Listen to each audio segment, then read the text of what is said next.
For all of you out there pondering those big ethical and political questions, this one's going to hit close to home. We're taking a deep dive into how philosophers grapple with the concept of terrorism. Using the Stanford Encyclopedia of Philosophy as our guide, it's like we're bringing our collective philosophical toolkit to try and make sense of one of the most hotly debated issues in the world today. It's pretty amazing, actually, when you think about how much terrorism affects the world. The funny thing is, it didn't get a ton of attention in mainstream philosophy until after 9/11. Yeah, you're right about that. That's when you really saw philosophers start digging into the conceptual and moral tangles of terrorism. And that's exactly what we're going to do today. We're tackling two big philosophical questions. First, what exactly is terrorism? What sets it apart from other forms of violence? And second, can any ethical framework ever justify terrorism? And as you can probably imagine, there's a whole spectrum of philosophical viewpoints on both of those questions. Right. We're going to break down some of the most important arguments and dig into the subtle distinctions that philosophers have made. So let's start at the beginning with the definition. Because terrorism isn't a static word, is it? It's got a history, a journey through time that shapes how we understand it today. Definitely. The word itself goes all the way back to the French Revolution, specifically the Reign of Terror under the Jacobins. Now, here's the interesting part. Terrorism didn't automatically mean something bad back then. It was more of a descriptive term for the government's methods. What do you mean by descriptive? Like, what were the Jacobins even trying to achieve with all this terrorism? Well, their goal was totally revolutionary in the truest sense of the word. They wanted to completely transform society, even human nature itself, to dismantle the old ways, get rid of anyone who opposed them, and basically cultivate good citizenship. Their main tool for this was revolutionary tribunals. These tribunals had a lot of power, not a ton of oversight, and their purpose was to enforce revolutionary policies, not necessarily follow traditional legal processes. So they were using fear to control those they saw as enemies of the revolution, a way to consolidate their power and make their vision of a perfect republic a reality. Exactly. Robespierre actually said terror was an emanation of virtue. Basically, he saw it as a necessary tool to establish and maintain the revolutionary state. Okay, but that term terrorism, it eventually took on a much darker meaning, right? One that reflected the violence and repression of that time. Right. Critics of the revolution were obviously horrified by all the executions in the atmosphere of constant fear. Of course. So they started to use terrorism to represent the tyrannical abuse of state power. It became a symbol of ruling through brutality and fear. And that's a really important turning point in how the word evolved. Okay, fast forward to the late 19th century, and we see the rise of something called propaganda by the deed. This seems like a very different way of using violence for political reasons. What was the thinking behind it? So during this period, you had anarchist groups and other revolutionaries and eventually nationalist movements. They were all getting disillusioned with the traditional ways of making political change. They didn't think voting or peaceful protest would cut it anymore. They believed that taking direct dramatic action was the only way to expose the injustices of the system and spark a bigger revolution. Their main tactic was assassination, taking out high-profile figures like royalty or government officials. The idea was to show that the ruling class wasn't invincible and to force them to make concessions. So it was more about targeted attacks than the Jacobins' mass repression? Yes, generally speaking. Take the Russian People's Will, for example. They actually had a moral code of sorts. They believed that killing a specific official was only okay if that person was deeply involved in the oppressive regime and if the assassination would significantly help their cause. They often tried to avoid hurting people they considered innocent bystanders. But didn't some anarchist groups resort to more indiscriminate violence? What was their reasoning? Yet, some French and Spanish anarchists did carry out attacks that killed ordinary citizens. Their arguments, which were definitely controversial and widely condemned, were often based on the idea that the entire middle class was complicit in the injustices they were fighting against, or they felt these drastic actions were necessary to completely shatter the existing social order. Again, it's important to remember that their use of the word terrorism didn't carry the same negative moral judgment that we have today. This history really highlights how terrorism isn't a fixed concept. It's evolved right alongside political violence and the philosophical interpretations of that violence. Now let's talk about state terrorism, because that seems to pose a different set of philosophical challenges. It definitely does. The terror that was unleashed during the Russian Revolution and the Civil War, and then later by totalitarian regimes like Bolshevik Russia and Nazi Germany, it had echoes of the Jacobin approach, but on a much larger, much more brutal scale. These regimes wanted total control over society. They used terror enforced by ruthless secret police against basically a helpless population. Terror was a fundamental tool to dominate and control. So it sounds like the unpredictable nature of the violence was a key factor. Anyone could become a victim at any time, and that created this widespread fear and obedience. Right. At first, these regimes went after organized opposition groups, but then the terror spread. They started persecuting anyone who was a potential or objective enemy, and in some cases, it devolved into what seemed like random targeting. That's something Hannah Arendt argued in her work on totalitarianism. She saw terror as the defining feature of these regimes, with concentration camps as the ultimate expression of that terror. So even though totalitarian states might not have publicly labeled what they were doing as terrorism, their methods definitely fit the description of a state using fear and violence to control its people. But you mentioned earlier that even non-totalitarian states have engaged in acts that could be considered state terrorism. Yeah, especially in the context of war. Hmm. The Allied bombing campaigns against German and Japanese cities in World War II, they were presented as strategically necessary, Right. but they involved deliberately targeting civilian populations to break the enemy's morale and disrupt their war effort. And behind the scenes in the planning stages, the term terror bombing was actually used sometimes, just not publicly. So it seems like terrorism isn't something only non-state actors do. Right. Moving on to the latter half of the 20th century and the beginning of the 21st century, we see a shift in focus towards terrorism carried out by insurgent organizations. What are the main philosophical points to think about here? Well, during this period, you had all these national liberation movements, separatist groups, and ideologically driven organizations. They were all turning to terrorism to try to achieve their goals, often in conjunction with guerrilla warfare. And one of the key things about this type of terrorism is how often it's indiscriminate. The targets are individuals, regardless of whether they're actively involved in the conflict or what their political views are. Right. Things like bombings in public places, hijackings, acts designed to spread fear and force governments or entire populations into submission. And this is where that whole terrorist versus freedom fighter debate comes into play. Exactly. The groups that use these tactics, they often portray their actions as a legitimate fight for liberation or justice. They want to be seen as soldiers battling for a righteous cause, not as criminals committing acts of terror.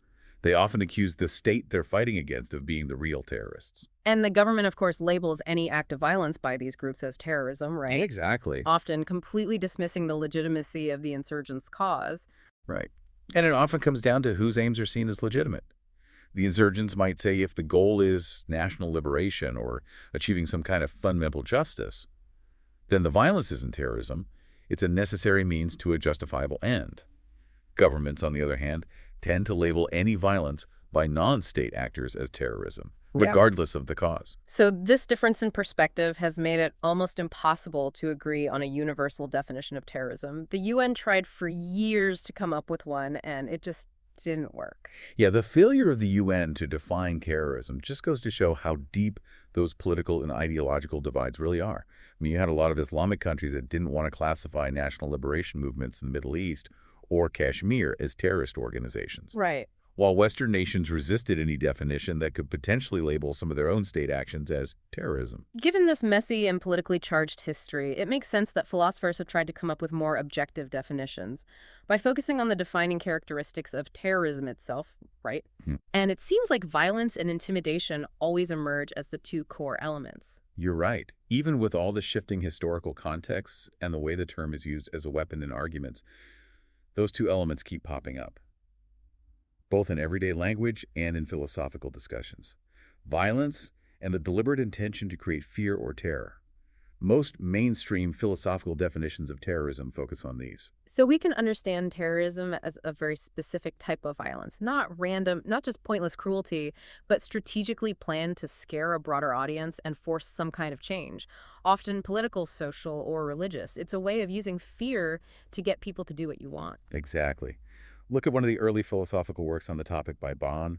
He defined political terrorism as the performance of violent acts directed against one or more persons intended by the performing agent to intimidate one or more persons and thereby to bring about one or more of the agent's political goals. Notice how he emphasizes the intent to intimidate and how that intimidation is used to reach political goals. And we see those same ideas in later definitions from other philosophers, like C.A.J. Cody, who really zeroes in on the intentional targeting of noncombatants with extreme violence to get specific political outcomes by creating fear. And then you have Igor Primorat's, whose definition involves the deliberate use or threat of violence against innocent people to force others into a specific course of action. And the really important philosophical point here is that these definitions aren't about who the actor is or whether their end goals are considered just or not. They're focused on the nature of the act itself, using violence and aiming to generate fear to achieve some other objective. This lets us look at terrorism as a method, a tool, regardless of who's using it or why. So the shift in focus helps us move past that whole one person's terrorist is another person's freedom fighter problem by giving us a more objective way to discuss terrorism as a phenomenon. Now, even though these definitions have some things in common, they also have some significant differences, right? Especially when it comes to defining the targets of terrorism. And that leads us to the distinction between wide and narrow definitions. Yes, exactly. Take Bond's definition, for example. It doesn't specifically say that the violence has to be directed at a certain type of person. It's a wide definition. Okay. But then you have Cody and Primorat's. They specifically define terrorism as violence against non-combatants or innocent people. Those are considered narrow definitions. And this difference between wide and narrow has a big impact on how we understand and judge different acts of political violence. So using a wide definition, we might include a broader range of actions that have historically been labeled as terrorism, like maybe some of those 19th century propaganda by the deed actions where they targeted specific officials. Right. But with a narrow definition, we'd probably exclude any actions that target soldiers or people seen as directly responsible for the injustices that are being protested. That's the main difference. Historians and social scientists often prefer wide definitions because they capture a bigger picture of all the actions that have been called terrorism throughout history. But philosophers, especially the ones focused on the morality of terrorism, they tend to like narrow definitions. So why do moral philosophers prefer those narrow definitions? Well, from an ethical perspective, there seems to be a significant difference between, let's say, assassinating a high-ranking military officer during a war and setting off a bomb in a crowded market that kills innocent civilians. Both actions raise serious moral questions, but the considerations aren't exactly the same. Yeah. A wide definition that lumps all these things together as terrorism, it can blur some really important ethical distinctions. So by defining terrorism specifically as violence against non-combatants or innocent people, narrow definitions directly link the discussion to just war theory and that whole concept of non-combatant immunity. Exactly. It helps us separate terrorism from other types of political violence that, while potentially morally problematic in their own right, don't involve intentionally targeting people who aren't directly taking part in the conflict. Now, figuring out who qualifies as a non-combatant or an innocent person is a whole other conversation. It's definitely tied to just war theory. But generally, those terms refer to people who haven't lost their right to be protected from violence. They're not directly involved in the aggression, or they don't hold positions where they're responsible for serious injustices. This brings up an important question, though, for the philosopher. Who decides who's directly involved or significantly responsible? Is it an objective decision, or is it always going to be influenced by the perspective of the terrorists themselves? That's a really crucial point. Yeah. Cody, for instance, he takes a more objective approach that draws on those just war theory principles. He defines combatants as people who are actively carrying out unjust aggression, or as dangerous wrongdoers who can be considered legitimate targets under certain circumstances. Everyone else is a non-combatant, and according to this view, they have immunity from intentional attack. This approach might be easier to apply in a traditional war, where the lines are a bit clearer and it's more obvious who's being unjust, like when you have a country that's openly aggressive or committing widespread human rights abuses. But in internal conflicts or fights for political change, well, defining what is unjust or oppressive can be really tricky. So whether an insurgent group killing a political leader is considered terrorism or a political assassination really depends on your perspective and how you define a legitimate target. Exactly. And to deal with that inherent subjectivity, Primorat's offers a perspective that actually takes the terrorist's viewpoint into account in a significant way. He argues that the victims of terrorism are considered innocent if they are not responsible for the injustice that the terrorists are supposedly fighting against. Now, the key here is that the injustice itself might only be alleged by the terrorists. Okay. The real question is whether their understanding of responsibility, and therefore who they see as innocent, is even remotely credible. So let me get this straight. Even if we as outside observers don't agree with the terrorists' claims of injustice, if they themselves have a reasonable concept of responsibility and their targets don't fit, that then attacking those targets would be considered terrorism even from their own messed up perspective. That's the essence of his argument. If terrorists operate with a generally accepted understanding of responsibility, meaning a person is only accountable for actions or things they didn't do that they knew about and could have prevented, and they still choose to target ordinary citizens who don't fit that definition of being responsible for the alleged injustice, then they are basically attacking people they themselves should recognize as innocent. I see. Now, this isn't saying that they have a moral right to attack people they do deem responsible, but it helps us make a distinction between terrorism and other forms of political violence based on the terrorists' own, hopefully coherent understanding of who's really to blame. Okay, but what about those groups that operate with what we might consider totally distorted ideas about responsibility? The ones who blame entire social classes or entire nations for the actions of a small group of powerful people. Karmaratz addresses that directly. He says we have to reject those preposterous or just completely unreasonable ideas about responsibility. When groups target huge numbers of people based on flimsy or non-existent connections to the injustice they perceive, then we're justified in calling their violence terrorism, even if they themselves reject that label. He acknowledges that it's incredibly difficult to completely remove perspective and judgment from the equation. There's a major objection to these narrow definitions of terrorism that, as philosophers, we have to consider. Some people say that defining terrorism as violence against non-combatants or the innocent automatically implies that it's morally wrong and basically eliminates any chance of justifying it. That's a valid and important critique. Critics argue that we should keep the definition of what terrorism is separate from the question of whether it can ever be morally right. They usually advocate for a morally neutral definition, which often translates to a wider definition. But the counter-argument is that even those seemingly neutral wide definitions often use the word violence, which itself carries a negative moral weight in most ethical systems. Plus, a narrow definition, while it does highlight the inherent wrongness of intentionally harming innocent people, doesn't actually rule out the possibility of it being justified in very specific and extreme circumstances under strict ethical criteria. It sets up a strong moral presumption against terrorism without necessarily saying it's always absolutely wrong. And Georg Megel actually tries to find a middle ground between the definition and the moral question. He proposes a wide definition of terrorism, but then breaks it down into terrorism in the strong sense, which involves deliberately, recklessly, or negligently harming innocent people, and terrorism in the weak sense, which doesn't. That framework allows for different levels of moral judgment within a broader definition. Exactly. And it's worth mentioning some of the more unusual definitions of terrorism that really stray from those core ideas of violence and intimidation. For example, Wellman defines terrorism as using terror to force people to do something, which implies that actual physical violence isn't necessary.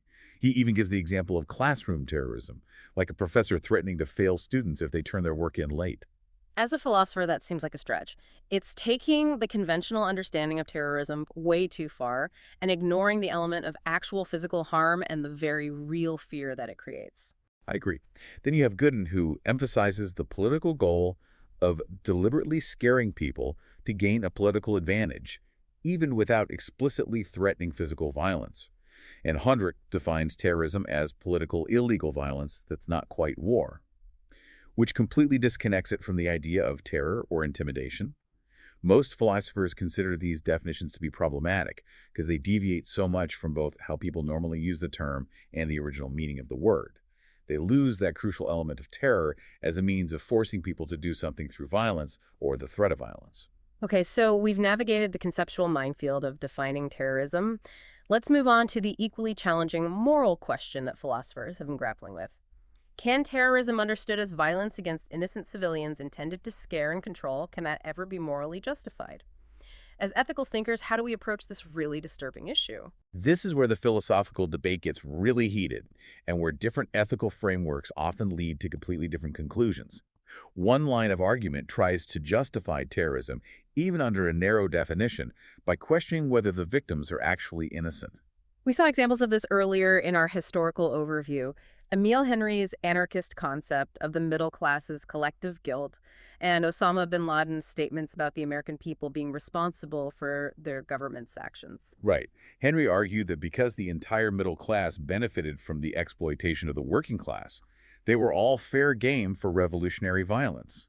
And bin Laden said that American citizens were complicit in their government's foreign policies because they participate in the democratic process and pay taxes. So in his view, they weren't truly innocent. And the philosophical critique of those arguments is that they rely on these very broad and often unconvincing notions of collective responsibility, where even the smallest amount of involvement is enough to justify extreme violence against you. Exactly. The problem is that if you can convincingly show that the victims aren't innocent in a way that's morally relevant, then the act might not even qualify as terrorism under a narrow definition. But the more important philosophical objection is that these types of arguments can be really dangerous. They can potentially justify violence against huge numbers of people based on these flimsy and indirect connections to the injustice. As philosophers, we have to question whether simply voting for a government or paying taxes means you've given up your basic right to life and safety. So justifications that are based on denying the innocence of the victims, they tend to be ethically shaky. What about arguments that say, yeah, the victims are innocent, but still try to justify attacks against them? Don't those fall into the familiar categories of consequentialist and non-consequentialist ethics? They do. Consequentialist ethical theories judge actions based on their overall consequences. So a consequentialist justification for terrorism would argue that even intentionally killing innocent civilians could be okay if it ultimately leads to a good that outweighs the inherent wrongness of the act itself. Kai Nielsen, for example, he took a utilitarian approach influenced by socialist ideals. He argued that terrorism could be a politically effective weapon in certain revolutionary struggles, and he thought it might be justified if it significantly reduces injustice, suffering, and oppression compared to what would happen if you didn't use terrorism. He seemed to be saying that while small-scale indiscriminate terrorism is usually counterproductive, it could be okay in long, drawn-out wars of liberation when used alongside guerrilla warfare. He even used historical examples like Algeria and South Vietnam. That was his controversial position. But other consequentialist philosophers like Nicholas Phocion take a much stricter view. While he might use a wider definition of terrorism, Phocion argues that you'd need to meet some extremely high standards to justify deliberately harming innocent people. The end goal has to be clearly good and actually achievable. There has to be a direct link between the terrorist act and reaching that goal, and there can't be any other way to achieve that same outcome that would be less morally costly. And he argues convincingly that terrorism against innocent people rarely, if ever, meets those strict criteria. It's basically treating innocent people like tools to achieve a political objective which violates their inherent dignity. He emphasizes that there are almost always other targets, like military personnel or government officials, who are directly responsible for the perceived injustices, even if those alternatives come with their own risks. Exactly. Now let's look at non-consequentialist ethical perspectives. These judge actions based on their intrinsic nature and whether they follow moral rules or duties. The consequences aren't the only thing that matters. In these frameworks, we also see a range of arguments.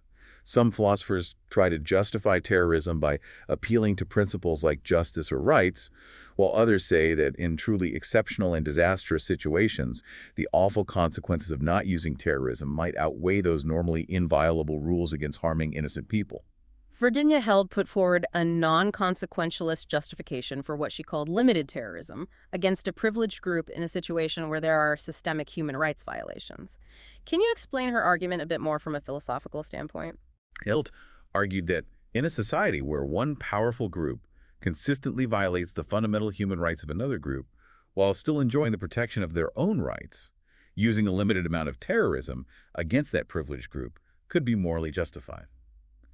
But only if it's the only realistic way to create a society where everyone's human rights are equally respected. Her reasoning is rooted in the concept of distributive justice. She's suggesting that in those extreme cases, it might be more just to temporarily equalize how rights violations are distributed during the transition to a fairer society, instead of allowing one group to keep suffering disproportionately while the other group remains protected. But that whole idea of intentionally violating the rights of even a small number of people, even with the goal of achieving greater justice in the long run, that goes against the philosophical principle of the separateness of persons and the idea that individual rights are untouchable, doesn't it? It definitely does. Critics of Held's argument bring up that fundamental objection. That's You so can't good. sacrifice the basic rights of even a few individuals, like their right to life and safety, even for the sake of a potentially more just distribution of rights violations across a larger group, even if it's meant to be temporary. Right. They say it fundamentally disregards the inherent moral worth and distinctness of each person. It's morally wrong to treat people as mere means to an end, even a seemingly noble one. Held countered that by saying that failing to actively work towards a fairer distribution of basic human rights when there are systemic violations happening is in itself a failure to uphold the individual rights of those who are currently suffering. But her argument is still controversial and has been criticized for being difficult to apply in practice and for the potential for it to be misused to justify more widespread violence. Then there are the supreme emergency and moral disaster arguments, which basically say that in truly extraordinary and catastrophic situations, the normally absolute rule against deliberately targeting civilian populations might be overridden. Michael Walzer's famous analysis of the Allied bombing of German cities in the early years of World War II is a good example of the supreme emergency justification. Walzer argued that in the early part of World War II, especially in 1942, when Britain was facing the very real threat of being defeated by Nazi Germany, a regime he saw as a fundamental threat to all that's good and decent in the world. The terror bombing of German cities was morally justified. He saw it as the only way to prevent this supreme emergency. Later on, he broadened that concept of supreme emergency to include situations where the very existence and basic freedoms of a political community are at stake. But that expansion of supreme emergency to go beyond threats like genocide and include things like survival and freedom of political communities has been challenged philosophically, hasn't it? Losing political independence, while obviously serious, isn't morally the same as a true catastrophe like the systematic extermination of an entire people. Exactly. The main concern is that this broader definition could too easily be used to justify intentionally targeting civilians in a much wider range of conflicts, which could weaken that crucial moral principle of non-combatant immunity. A more limited view, which is often called the moral disaster argument, says that only truly catastrophic scenarios, like when there's an imminent threat of genocide or the mass ethnic cleansing of an entire population, might justify using terrorism as a last resort, and only when absolutely every other option has been tried and failed. And even in those extreme cases, any ethical justification depends on knowing for sure that terrorism will actually work in preventing the disaster, and that there are no other morally acceptable alternatives. Igor Primoratz, who we talked about earlier, is incredibly cautious here. He calls terrorism almost absolutely wrong, which really emphasizes how rarely there might be a situation where such a morally repellent act could be warranted. Right. And both the supreme emergency and the moral disaster arguments face these huge challenges in terms of knowing enough to make a decision. In those extreme and uncertain circumstances, how can we ever be sure that terrorism will work and that we've really exhausted all other options? Walzer famously says that in such terrible situations, we might have to wager the crime of terrorism against the evil that's coming. But critics say that this wager idea doesn't really take into account the enormous moral weight of deliberately harming innocent people. They argue you'd need extremely strong justification far beyond a mere gamble to even consider such an action. And then finally, we have to consider the philosophical arguments that say terrorism, meaning the intentional targeting of innocent people for political reasons, is always morally wrong, no exceptions. Yeah, this absolutist position takes different shapes within philosophical ethics. Yeah. Some philosophers, while they might accept the possibility of justified selective violence, aimed at people directly responsible for serious injustices, which wouldn't be considered terrorism under a narrow definition. Yeah. They either explicitly or implicitly condemn indiscriminate terrorism as inherently wrong. Right. And then you have others like Pierre Baun, who draws on Alan Gevert's theory of rights to argue that individuals have an absolute and untouchable right not to be intentionally killed for some political objective. From this perspective, our most important moral duty is to not directly harm innocent people, Yeah. even if that means we can't stop others from committing atrocities. And the slippery slope argument is another big one in the case against ever justifying terrorism. Philosophers like C.A.J. Cody and Stephen Nathanson warn that if you start using exceptional situations like supreme emergency to justify terrorism, you create a dangerous precedent that could easily be abused and lead to the slow erosion of that fundamental rule against targeting civilians in war. Nathanson takes a rule consequentialist perspective and argues that having an absolute moral rule of civilian immunity, no exceptions, ultimately has the best overall consequences because it minimizes the number of people killed and the amount of destruction in armed conflicts. He says the idea of supreme emergency is just too vague and too open to self-serving interpretations, so it's dangerous to use that to override this really important moral rule. But it's important to note that even within rule consequentialist ethics, there are different opinions. Philosophers like Richard Brand and Brett Hooker argue that while moral rules generally do promote good consequences, they should have carefully defined exceptions to prevent truly catastrophic outcomes, even if those exceptions involve going against that general prohibition against harming innocent people. So their conclusions are somewhat aligned with the moral disaster view. And it shows that there's an ongoing debate within consequentialist ethics about how absolute the rule against harming noncombatants really is. This has been an incredibly insightful and honestly kind of sobering deep dive into the philosophical understanding of terrorism. Hmm. It's clear that defining it and figuring out how to judge it morally are really complex, and there's a lot of disagreement among philosophers. Yes, it really highlights that fundamental tension between the widely shared moral belief that intentionally harming innocent people is deeply wrong and the incredibly difficult situations where terrible outcomes might seem unavoidable unless we resort to those actions. And for us as philosophers, it's a reminder that even basic ethical principles like protecting non-combatants are up for debate when we're faced with the horrifying reality of terrorism and those extreme situations that some argue might justify it. So, to all of you listening out there, what criteria do you find most convincing when you're trying to define and make a moral judgment about an act of terrorism? Where do you draw that often blurry line between violence that's acceptable and violence that's unacceptable when people are fighting for political or social change? We encourage you to keep exploring this important topic. You can start by reading the full entry on terrorism in the Stanford Encyclopedia of Philosophy, or dive into the vast amount of philosophical work that's been done on this issue.